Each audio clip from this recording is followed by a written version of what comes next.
Hey y'all, and welcome back to another episode of Firehouse's Mentor Monday.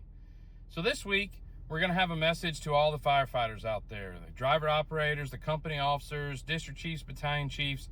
You know, last week we came with advice for administration and about not treating your headquarters building as a building or just a location, but as a firehouse.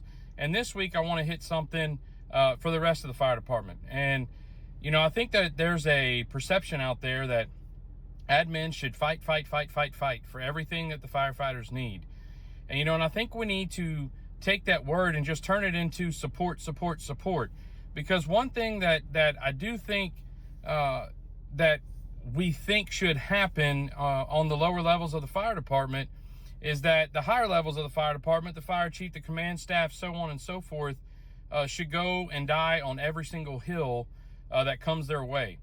And what I have quickly learned over the last 3 or 4 years of being an admin is that you can't die on every hill, right? We have to do what's best for the fire department. We have to do what's best for the firefighters.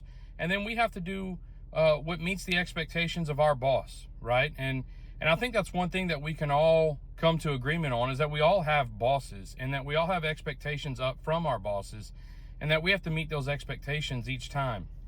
And so when it comes to fight, you know, really look at it to support, right? Because I do think that even though there's changes that the command staff absolutely does not control, I have learned that there are changes that are implemented at a city level, and there are changes that we have to implement at a fire department level that we do have a say in, and that we are asked our opinion or we are asked our advice. And it doesn't mean that the city listens to us or has to do what we say or has to do what we advise. But the simple fact that we're able to sit down at that table and have good conversation and come to an agreement of what might be best for the fire department or what might be best for the firefighters or best for the city and everyone in combination, I think that we should respect that and that we should honor that, right? And so I just want to make sure that we don't put out the idea out there that, you know, fight is the expectation, when we have to be real and we have to have realistic ideals of what truly happens at the higher levels of a municipality or of a county or an emergency services district, wherever you may work. And that is the fact that it's good people that are coming together at the same table to make the best decisions for everyone involved.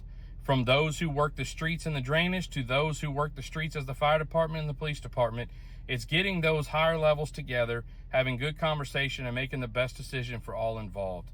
And so for all of you that are still working hard on the streets and doing what we're supposed to do every day and meeting the expectations of the citizens, we thank you and we love you. And we hope that you understand that each and every day that we have conversation with ourselves or other people within our organization, we are always there to support, and do what's best for you, and do what's best for the fire department, do what's best for our city. And so until next week, and as always, love the job, train hard, and stay smart. See you next week.